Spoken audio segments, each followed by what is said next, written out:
thank you for joining us, Annette. Of course, I'm happy to be here. I will say this is my first interview as an author, so I'm both excited and kind of nervous. All right. Congratulations. Thank you. Yeah. So how many books do you have written or published? Or, there's a difference between the two. There is actually, yeah. So right now I have 2 books published, and I actually hit publish on a 3rd book, which is a novella within my series, early this morning. And I got an email from Amazon saying it's live, but it's not searchable. So I'm not sure what's going on. It's somewhere in the abyss of Amazon right now. But I do have, great abyss. Yes, but I do have 2 books published on Amazon, and they are in Kindle Unlimited. But I have currently 8 books written, because what I did was I started writing back in 2020. And when I wrote book 1 of my series, I just went right into writing book 2. And I was so excited that I just kept going. And I just wrote 8 books before I went back and started editing.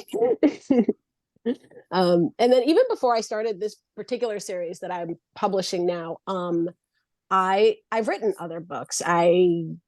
Other romantic suspense. I've also written some that are not really suspense. They're just more romance. But as soon as I got this idea for book 1, it's called Hidden Monsters. And I just kind of knew that this was going to be my debut novel. I just felt it. Oh, all right. Well, that's cool. So Let me ask you, Tim, do you write romance, or do you write something else that you put romantic elements in it? Something else with romantic elements. I'm in the middle of a noir detective novel, and then for a contest, there was a short story contest that I entered back in September, and the premise, the writing prompt was so interesting. I developed it into a young adult suspense mystery with a romance subplot, and so I was honored to win an honorable mention in that, and now I've been expanding on that out to 60,000 words or so to try to get a novel out of it. All right. Super cool. And so I'm always looking for tips for romantic subplots, because I can write the detective part. The romance is a mystery to me. Oh, okay. Well, I'm going to interrupt you, Annette, before you get going, although I'm quite sure that you'll have a lot that Tim will be interested in. Sure. In January, I am launching a course on, it's going to be called the Writing Romance Mastery Beats course. It covers all of the beats in a romance novel. And okay. I have been asked by a few people who write other genres, but they put romance in it. Well, what's important for me to, know for other genres? So I'm trying to figure out, since I don't write other genres, I really don't know how important some of these beats might be. So I'm hoping that next year I will be able to collaborate with some authors who write other genres and figure out how to change that for incorporating romance beats in other genres, because I don't know which ones are the most important for other genres. So I might actually touch on a few things just from like the sample questions you sent me. I kind of wrote down a few notes for myself. Okay. So it might kind of help a little bit. Because okay. I have read the beats. I'm a pantser though, so I actually, when I first started writing books, like I hadn't really read any craft books really. And then after I wrote, I think like 2 or 3 of the books that I'm currently releasing in my series, I happened upon a YouTube video where an author was talking about romance beats. And I was like, oh, I wonder if I follow the structure or if I don't, or how off am I or what? And so I wrote them down, and then I went back and I compared them to my book, and I followed them almost like to a T. I was like, oh my God, like I just kind of followed them instinctually, I guess. But honestly, there's very little instinct. Like the way that when I decided to become serious about romance, even before that, like just for fun, I've always read romance. I have always loved romance, and I've always loved romantic suspense. But specifically before I wrote book 1 of my series, I started writing book 1 at the end of 2020, like in the fall of 2020. And early 2020 is when COVID hit. And so everybody was in lockdown, you couldn't go anywhere. And I just started reading. And I read over 100 books that year, and they were all romance, and they were a mix of traditionally published and indie. And after having read so many books in such a short amount of time, it was really easy for me to see and kind of gauge like the pacing and how they developed characters. And the most important thing for me was I was able to right away be like, okay, I like when the author does this. I don't like when they do this. And so when I started writing my books, I was like, I'm just going to do everything that I loved and leave out all the things I didn't love. And I so think that's good. Yeah. So there's so as far as like the craft books and stuff, I know that like writing craft books are super helpful to a lot of people. And I mean, they're awesome.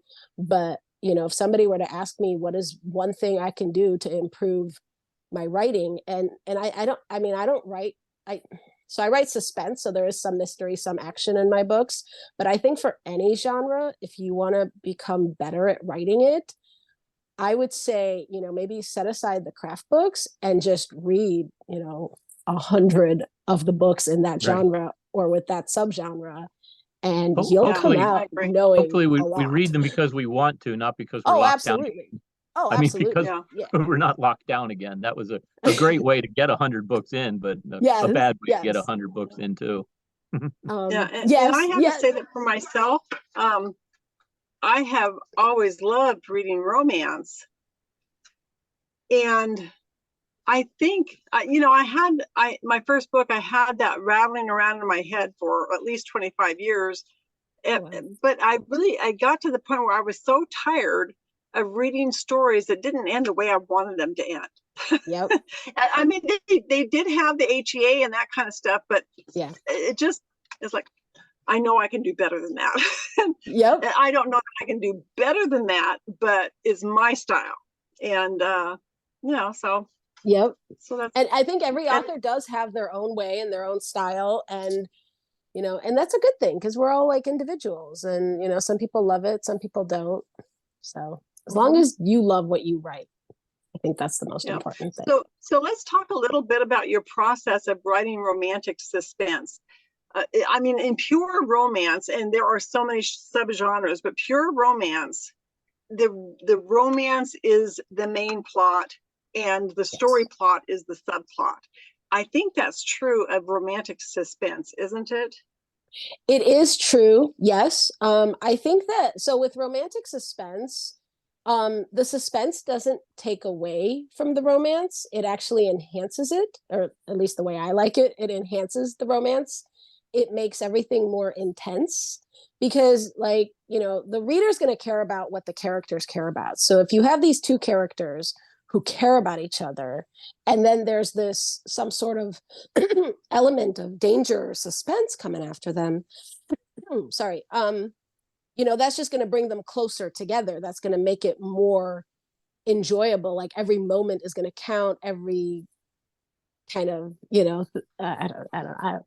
but so for me, that's what I actually love. Like straight up romance is fun to read, but I feel like you read a bunch of them and then you kind of like, okay, what's next? Like I want more here. I want something added. And so I love the suspense. My books have an added element, not just suspense, but I have a little bit of paranormal element in there. That's amazing. That's what I'm doing. Yeah, I love it. I have a hard time naming the genre because I call it a young adult supernatural mystery with thriller elements. It's like the awesome. genre. Instead of calling it, you should use that word paranormal rather than whatever it is you said. Supernatural. Paranormal would be what you would find, where you would go onto a bookshelf. You would not go in and look for supernatural. You would look for paranormal. So now that's been worth the price of admission so far right now. I did not know that. So I call it romantic suspense with paranormal elements. That's what I always say. Yeah. So now the difference for Tim between romantic suspense that has romance as the main plot and the suspense as a subplot, as opposed to a suspense or thriller that has romance as a subplot. The difference, as far as I can tell, how I've always heard it, and it makes sense to me, is that if you can take the subplot out and still have a romance, you have a romance. Yep. But if your novel is such that you can take the romance out and still have a novel, then you have whatever genre it is with a romantic element. I agree. Or subplot. Yes. Yes. So think about that, Tim, as you're writing your novels or finishing them up and trying to find your keywords and stuff. What is it that you can take out and still have a novel? If it's the romance that you can take out, then you've got something else. If it's the plot of the story that you can take out and still have a romance, then you've got a romance.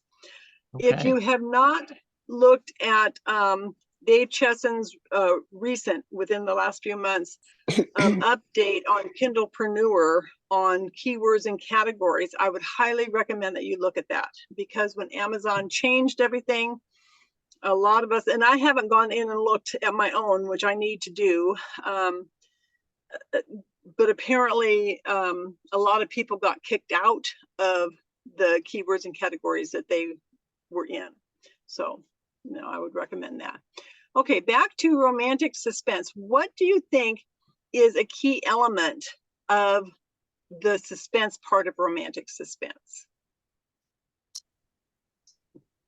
The investment of the characters and the antagonist. I think one of the biggest pitfalls of suspense, and specifically romantic suspense, is if the antagonist is not believable. And the way that I like to make it as believable as possible is that I like to go back into the character's past, and so the antagonist comes out of either a choice they made, a situation they were in, and it could be something out of their control or something that was in their control. But it has to be something that they would genuinely be afraid of, or be concerned about, or something like that. I love that, Annette. I really do. Yeah. So often I see with newer writers, or even some that have been around for a while, that you invest all your time and energy into this story only in the last 2 chapters to find out that the antagonist is either crazy or evil. And in my mind, even antagonists have justifiable motivation. Absolutely. Absolutely. And the more that you can show that justification in the story, the more that they're justified, the more that their motivation rings true to the reader, the better the story, the better the suspense. And it also, like, all the characters in a book, it's kind of like in a movie, they all play off of each other. And so if the antagonist isn't believable, then the protagonists are not going to react in the same way. Like the level of suspense has to be as much as and or equal to the way that you want your protagonist to react. Right. That makes sense. Right. That makes a lot of sense. Yeah. I've heard it said that you should write an antagonist as the hero of their own story. Yes, that absolutely. They're the protagonist in their own eyes. Yes. In fact, every character, exactly. I read this somewhere, every character is the hero of their own story. So even like the best friend, or that throwaway character that, might give your main character a coffee at a coffee shop and then you never see them again. They are their own person, and they are their own, they're living their own life and their own story. And so I that's something else I try to do, is I try to make sure that I keep my character's individuality throughout. I maintain it throughout the book. So even a lot of romance novels, when the characters come together, and a lot of people unfortunately do this as well, when you come together with someone, you kind of lose yourself in them. You become like one person. And I'm in a relationship. I'm my own person, he's his own person, you know, and it works. And so I feel like for characters, it's better if they they get together, but at the same time they maintain who they are. And for other genres, like for your books, for example, you said mystery, right? Was that the main one? Yeah. Yes. So, and is it like a detective, did you say? Detective, right? It's a detective. It's a murder mystery, but the detective's in love with a woman, and she won't tell him her name. She goes by initials LC. Yeah, and her theory is he's got to put the work in and figure out her name before she'll tell him. He's a detective, so it shouldn't be too hard, but it's proving to be very difficult for him. Right. And so in That that sounds particular good. that does sound good. I actually my first book, my female actually keeps her identity a secret for a short while from the guy, and she has her reasons. But so does she have a stake in this mystery in your book? Yeah. I mean, they're very close. They've gotten to know each other in the backstory, and as the story opens, they're very close, and there's a lot of banter. It's kind of a noir spoof kind of thing, you know, Okay. a play on a 40s detective Yeah. movie. And so Yeah. there's that kind of banter back and forth, but she's just not willing to roll over and lose her identity until he can figure it out. Perfect. That's great, Right. because that creates tension and suspense, and it's kind of it's more natural. And so like a lot of people think suspense has to be life or death, which yes, that is fun, but suspense can also be something like, you know, like trying to figure out who someone is or where they are or something to that effect. Yeah, forgot what I was going to say. But Yeah, my last novel, I never really thought about as suspense, although I'm reading um, Jennifer Hilt. I think is her first name, Hilt. She came out with the book. It's the trope thesaurus. Thesaurus, is that how you say the word? I always call it the dinosaur word. but thesaurus. but she came out with the romance trope thesaurus. So yeah, that word. And so I've been reading that, and it's kind of nice because she breaks down different movies, a lot of which I have seen, which really surprised me, and different books and stuff, and points out all the different tropes that are in those. And she says, as far as she's concerned, any romance novel needs to have at least 10 tropes. And I'm going, oh my gosh. Well, you know, I took my my 2 award-winning novels and I started going through there. I'm going, oh, 12, 15, 12. Yeah, I've got that. And I was really surprised. But my last one, I never really thought of it as being a suspense because it's historical, and I've always just thought historical. But what you were just saying kind of reminded me that, you know, I was halfway through writing that dang thing when, to me, a very minor character rose up and slapped me in the face and said, oh, by the way, I'm a villain. And he revealed to me then the role that he had. And it was like, oh, it changed everything. Yeah. But yeah, I was halfway through the book before that revelation came. And so that does add a lot of tension. You're wondering, why is this little puny guy acting the way he is? And then it's, oh, well, he's not such a puny guy after all. Yeah. When a villain or the antagonist comes out naturally through the story, I find that to be most exciting, especially like when I didn't see it coming. But then if I were to reread the book, it's like, oh yeah, all the signs are there. I mean, one of the biggest faux pas is to just suddenly decide someone's a villain and you're like, wait, I didn't see that coming at all. You know, because that kind of falls on the unbelievable. So, you know, like then you spend time trying to squish them into shape, and that doesn't work. Yeah, that never works. Yeah. So So okay. So so what other questions did I send to you, Annette? I don't remember.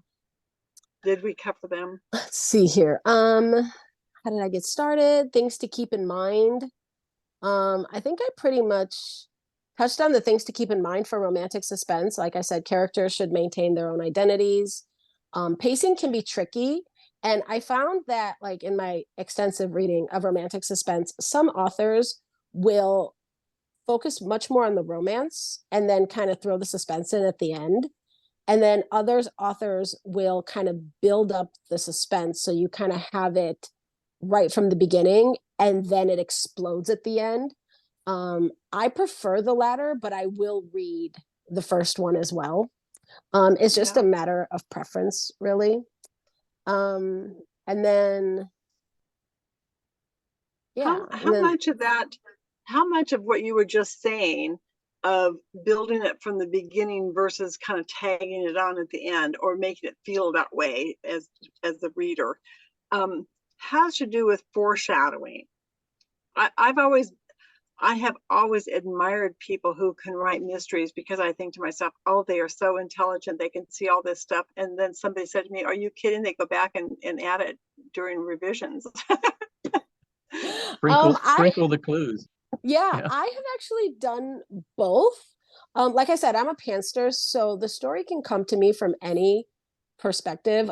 Book 3 that comes out next year. Right now, the pre-order is set for March, but I'm not sure if it's going to come out in March or probably a little sooner than March, maybe February.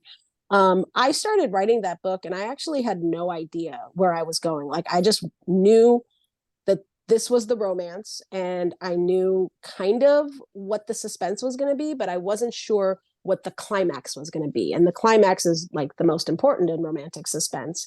And I was literally at the halfway mark of the book, and I literally had to stop writing for a few days and be like, okay, where is this going? Like, what am I doing with this?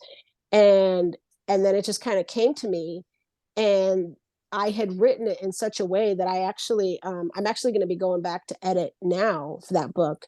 But I honestly don't think it needs too many edits, because I had already kind of written in the antagonist. I just didn't quite see it through. And so at that point, I was just like, okay, let's make it full-fledged antagonist.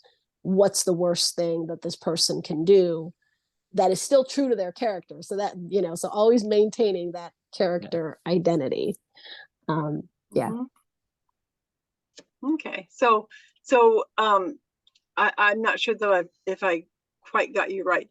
Do you write the thing and then go back and do all your foreshadowing, or does it come to you as you're writing? Most of it comes to me as I'm writing. If I feel like I need to foreshadow, that means that I have to know already what I'm foreshadowing, obviously. Very rarely will I go back and put stuff in, because that leads to, because when you put something in, let's say in chapter 2, more than likely it's going to affect something in 3, 4, 5, and all the other chapters. And so that would basically be a page 1, almost like a rewrite, because there's much higher chance of inconsistency. I have done that actually with my first book. I wrote it, like I said, I started writing it back in end of 2020. And then I wrote all the other books. And then I went back to edit book 1, and I realized that I was completely unhappy with it, because over the course of writing 8 books, my writing improved, the way I tell stories just exponentially improved. And so that book was such a beginner, it just didn't, I'm like, I can't put this out right now. And so I actually ended up completely rewriting the book. And after I did that, I was like, okay, well, now this book is really good, but it doesn't quite go with the rest of the series. And so I literally surgically cut and paste different parts from the old book and parts from the new book. And then I had to go through and stitch them together and make sure everything worked out. So the book that people read now is actually 2 different books that I spliced together into one story. And it turned out to be, I think, an incredible story. It has a 4.3 stars on Amazon. Then it's probably an incredible story. I mean, I commend you for going back and making those changes, because I know how hard it is. You pour your heart and soul into it, and you go back later and say, oh my gosh, I have to redo the whole thing. And you're pouring your heart and soul into it again. So I commend you for doing that, though. Thank you. Yeah, that book got rewritten minimum 2 times. And then all the edits that I did. So yeah, like, like I think what I learned from that experience was you can turn anything into something amazing as long as you give it the time and don't give up on it. Because I can't tell you how many times I wanted to give up on that book, how many times I'm like, you know what, I'm just not going to publish that book. I even had like, very, very well-meaning family members tell me, just forget that book, forget those characters and just start with book 2. I'm like, but I can't, because the characters in book 1 are integral to the rest of the series. And so it took me almost 2 years to finally get it right. But boy, when it was right, it was right. It was good. It was done. Good. Yeah. That's good. Tim, do you have some questions that you'd like to ask Annette that pertain more to what you're writing? But my problem is trying to figure out how to write, and I don't mean, the mechanics of it, but how to write an appropriate young adult story. My characters are 15. They're in high school.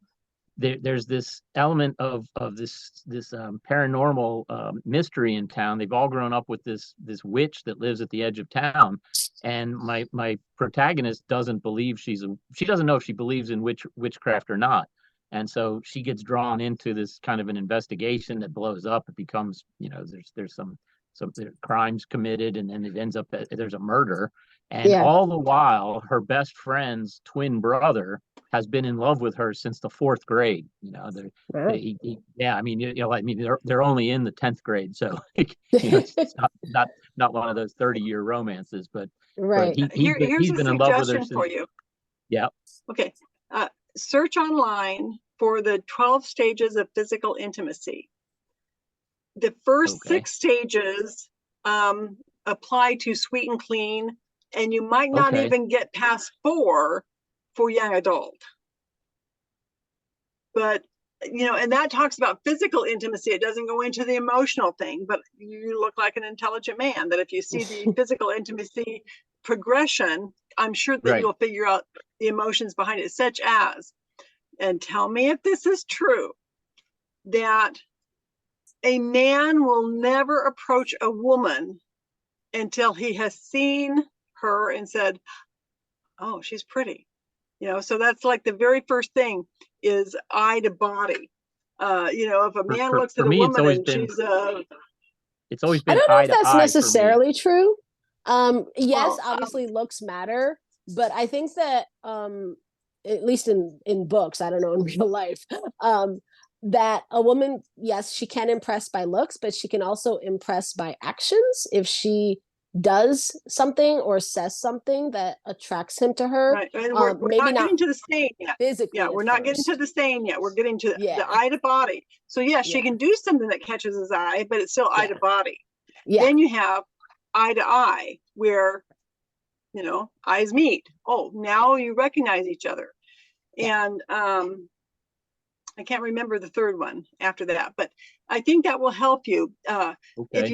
If you take a look at what those stages are, I think that you can relate to what the characters will be thinking in relation to that. So if he's been in love with her since 4th grade and they're 15 now, so that's what, 5 years or something like that. I don't know the ages of kids, but there's been a while that he's gotten to know her, but you have to see somebody to have an interest, and then you have to have that mutual connection.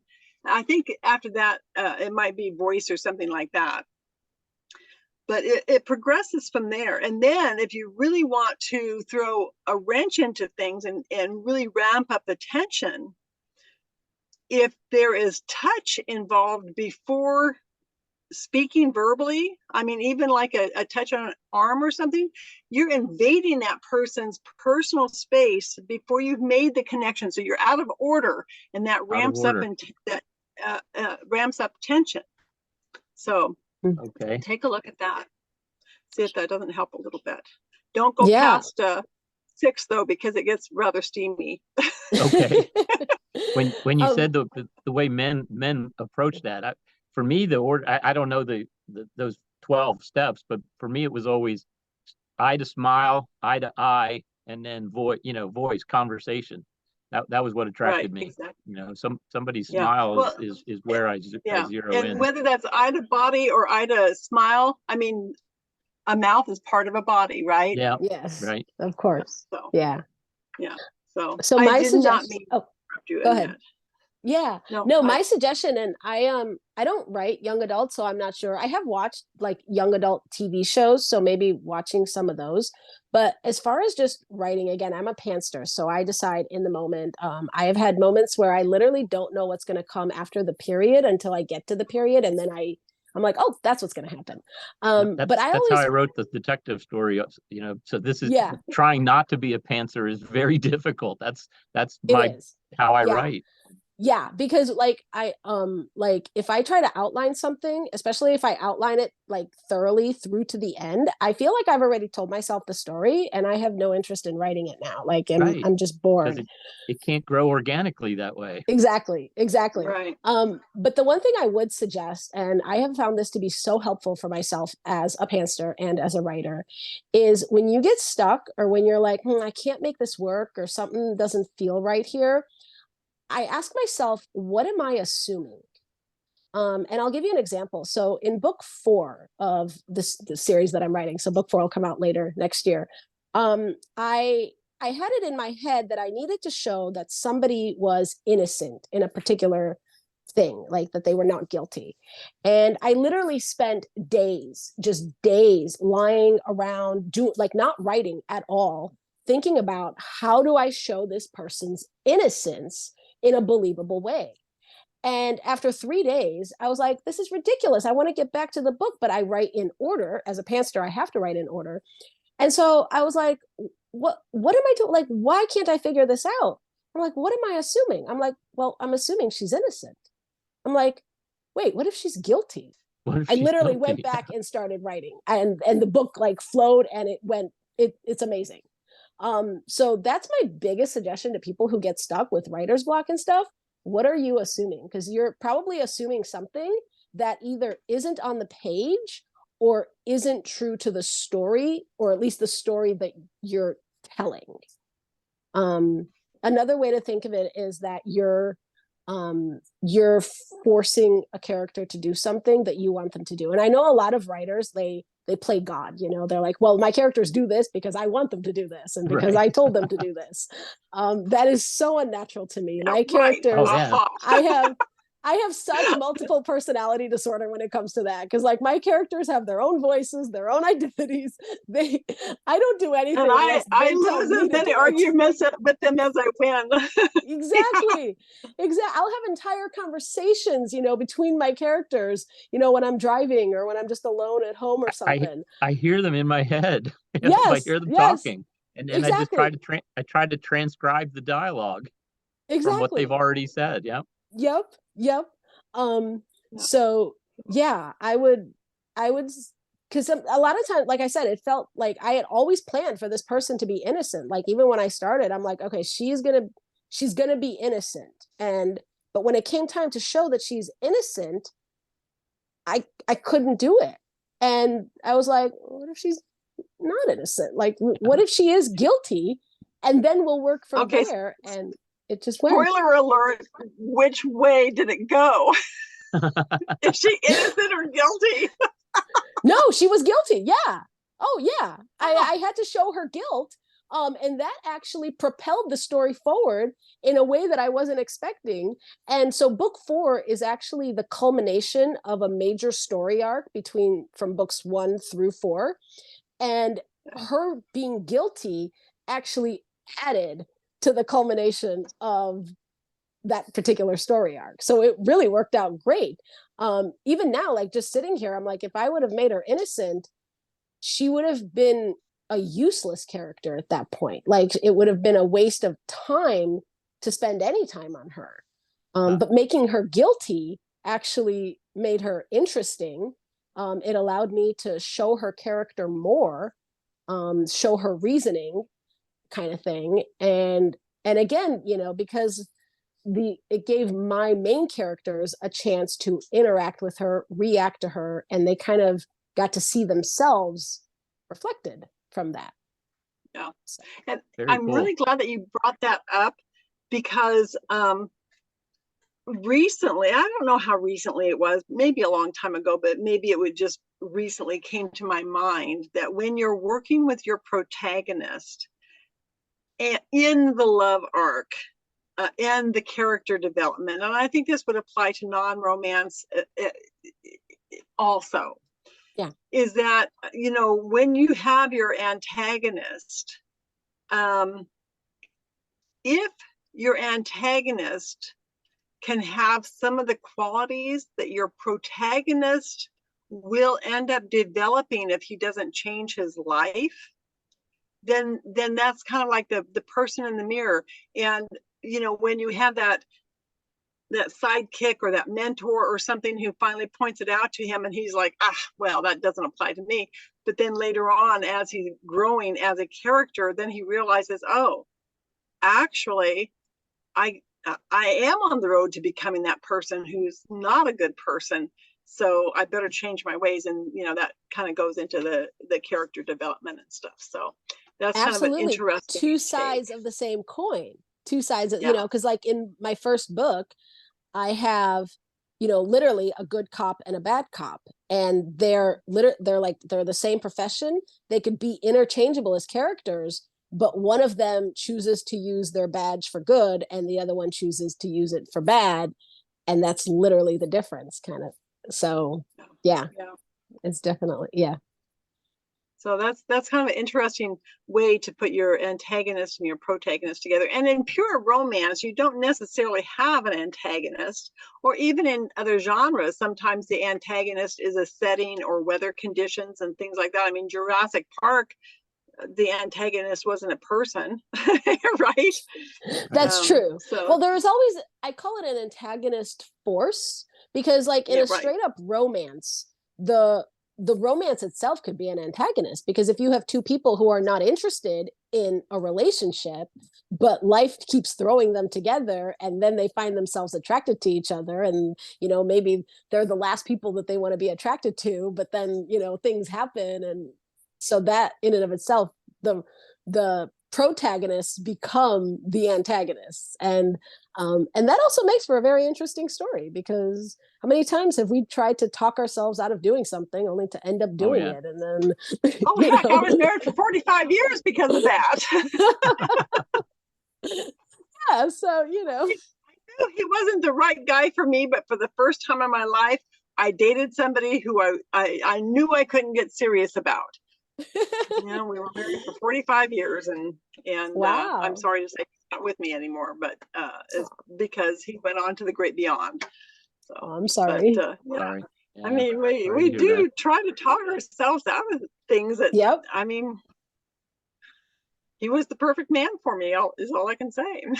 So, but it's been 5 years, so you know, I can talk about this now. I wasn't always able to, but you're absolutely right. We do try to talk ourselves out of things, and then we wonder as we look back, why the heck was I fighting it? Exactly. And there's a lot of like rom-coms about that sort of thing, where I was trying not to bring up Hallmark, but I am a Hallmark junkie. I love Hallmark Channel. I haven't had time to watch it because I'm editing a bunch, but I love Hallmark Channel, Hallmark movies, Hallmark Christmas movies. Huge fan of that.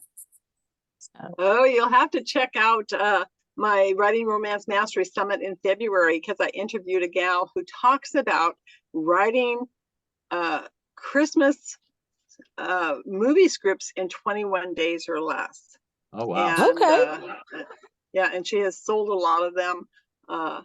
In fact, in my last summit, I interviewed a gal who had sold 5 of them, but I don't think that we really talked about some of the specifics that we talked about in this one here. So they crank them out. They put out a movie every couple of weeks.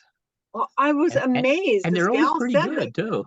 Yeah, they are pretty good. Said if you don't think that there's a market for it, she says that every Christmas season there are at least 180 new romance movies. Very true.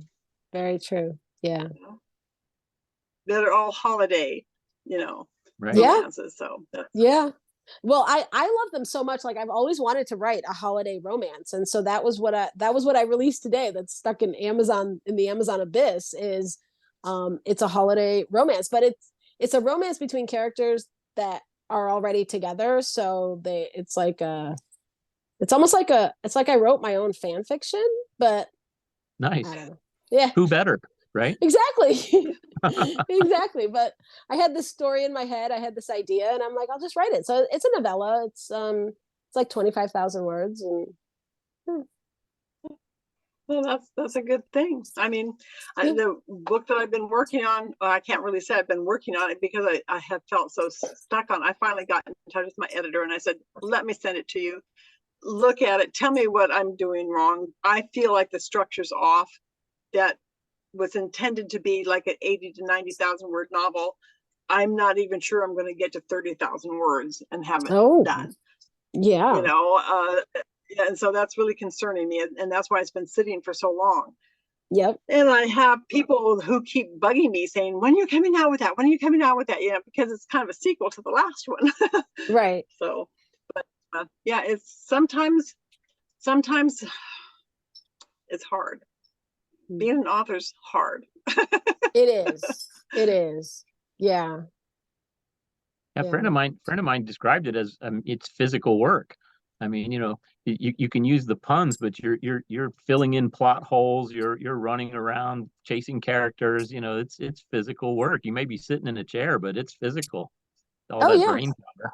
Yeah. Oh yeah. Like at the end of the day, like I'll have days where, because I don't work outside the home, so I'm a full-time author, and I'll have days where I'll be writing or editing for anywhere between 6 to 12 hours. Because you're at home, so there's nobody telling you have to take a break or you have to do Right. this. Like I take the dog for a walk at 5 o'clock, and that's it. That's all I need to do. And so I'll work 6 to 12 hours. Yesterday, I started working on the book because I wanted to finish editing it and I wanted to publish it. And I started working on around 1 o'clock in the afternoon.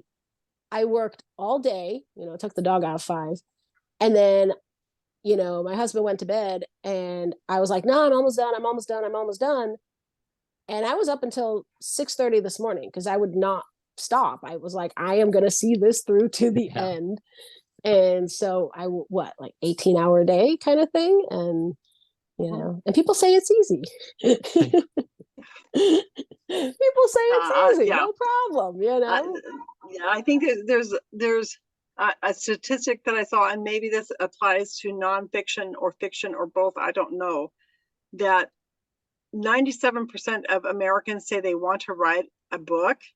And of the people that actually start, only 3% finish a manuscript. Yep. And I think Oh, only wow. 1% of that 3% actually publishes. So if you publish a book, you're already like top of the top of the top. What really shocked me was when I realized people consider me a celebrity because I have published books.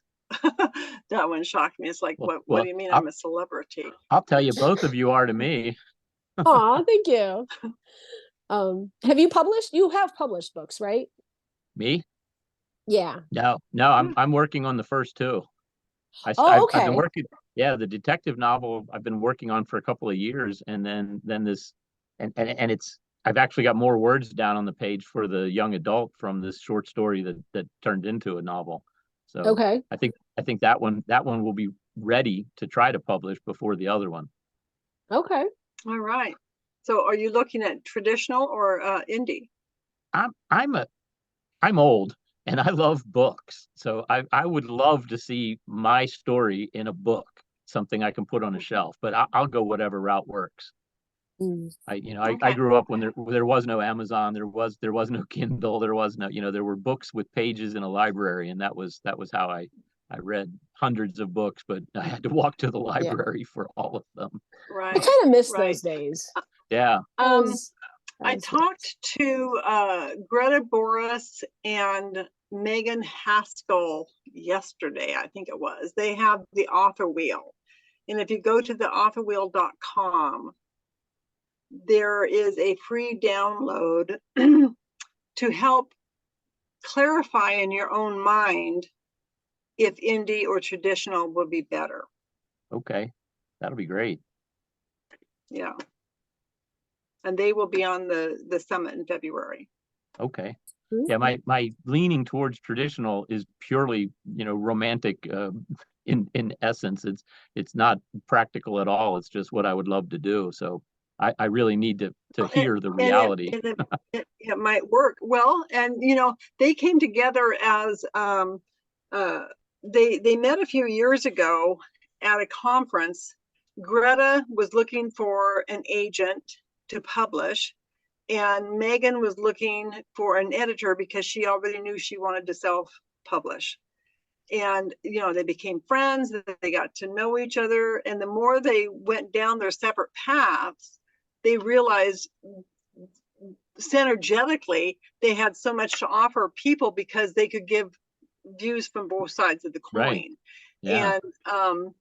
And since then, Greta has not only had the traditional publishing, she's also indie published too. But they gave some really great insights. I think that going through that it's a free download to get on the newsletter, Okay. But I think that will help you a lot, Tim. Great, thank you. I'm so glad I found you at the Plot Forest symposium. Oh, and then that led me to your Facebook page, and it's like I'm stumbling through the dark in this, but I'm finding this. I'm like the blind squirrel finding a nut every once in a while, and this is great. Yeah. And that's why I started the Writing Romance Mastery Summit, was because I was exactly where you are back in 2007. And it took me 3 years to research and write my first novel. And it took me 10 years before I felt confident enough. I mean, it was published and out there, and I had published additional books, but I was scared to death to have a quote unquote professional look at my work. And I finally got up the gumption to submit it to an awards program. And I was a finalist in the historical romance category. Yeah, That's congratulations. cool. Yeah, thank you. And so the next year, the sequel, I submitted that, and that also got to be a finalist. And I thought, I've improved so much. I was really disappointed that I didn't win the whole thing. But I was talking to get her name off the top of my head. She has the business Book Award Pro. And she explained to me, and because she's familiar with all these awards programs, she was familiar with the one that I had submitted to. And she said, being a finalist is an award-winning book. She says, most of these programs, if you're a finalist, you are an award winner. And I said, well, they did give me these like stickers to put on the cover. And she goes, yeah, exactly. And I know. See, so here, it was back in 2020 and through 2021 that I won those awards. And all this time, I haven't had a clue that made me an award-winning author. I thought I was like, the bridesmaid, but never the bride. Yeah. So if you've already submitted, Tim, and had an honorable mention, that is fantastic. You should be very proud. I was shocked and stunned. That was very it was an honor, to me, and so that's what kick-started my idea that finish this, write it out as a novel. It was a hard limit, 900 words, and it was such an interesting premise. The prompt was so interesting that it's I don't know if you're familiar with it's Publishers Weekly. So when they do a contest, they give you the prompt at noon on Saturday, and it has to be in by 11:59 a.m. on Sunday. You have 24 hours. And so I cranked out this story, and it was like 1,600 words, and I thought it had this great plot twist and all this other, and then I had to pare it down to 900, and that was the hardest part of the whole process. But I think the Cutting plot twist is the hardest. Yeah. Cutting is the hardest. Plot twist was what got the the judge's attention, and so I was able to keep that in the 900 words, fortunately. Yeah. Oh, that's great. Wow, I'm very impressed with you, Tim. Oh, well, thank you. And I'm so glad that you're part of the group. Yes, I am too. Yeah. So, well, I think that we're pretty much to our time limit. Any last comments or questions really quick? I would just comment that this has been great, and thank you very much to both of you. Oh, thank Okay, you. well, I will get this up on the Facebook group tomorrow. I put it onto my YouTube channel, and so it'll be there for people to watch too. So I put it into, I have a membership site that, things like this go in for the free memberships and stuff like that. So all of those links will be in the Facebook group tomorrow. Okay, great. Because I have a friend who's writing a dark fantasy with a romantic subplot. And I sent her this link, and I don't know if she got it in time. So I will definitely turn her over to the Facebook page, point her in that direction so she can. All right, and then something to keep in mind. In May, I am joining forces with Randy Ellefson, who is a fantasy writer, and we are going to do the Fantasy Sci-Fi Authors Summit in May. So if you're on my email list, you'll be finding out about that too. Or if you're not, you'll just have to kind of check out Facebook. But Facebook isn't very good about letting anybody know when you post anything. If I'm not, I will be on your email list by tomorrow if I'm not already. Okay, I can. Let me see. I keep losing the chat. They keep moving it on me. I'll put down my email address. Just shoot me an email. Paula at PaulaJudithJohnson.com. There it is. Shoot me an email and I will get you on the email list. All right, great. Sounds good. All right. Okay, well, thank you very much, Annette. Thank you for joining us, Tim. And we'll see you all down the road. All right. All right. Thank you. Have a good night. I'm getting your book probably tomorrow. I'll be on Amazon looking for yours too. This has been. I'm the writer that reads more than he writes. So I love talking to or listening to authors because it gives me more books to find. Yeah, well, I think you'll like it. There's police stuff in it, so there's a mystery. There's some police stuff. So it's Hidden Monsters. Annette Palmer. All right. I'll pop over and get that one. That one too, because it's been a while since I have read a romantic suspense. Erica Alexander writes romantic suspense also, and her book. What is it called? Her Eyes Only, I think it is, and it has some paranormal in there. Yeah. So that was a really good one. Was a really good one. All right. So okay. Well, thank you, everybody. My page of notes here. The first note was Hidden Monsters. So. I hope you like it. Let me know. All my social media is in the back of the book. So let me know what you think. I'd love to hear your thoughts. Great. Absolutely. Okay, that's what reviews are for, right? Exactly. Okay. All right. We'll see y'all. Thank you so much. Good night. Good night.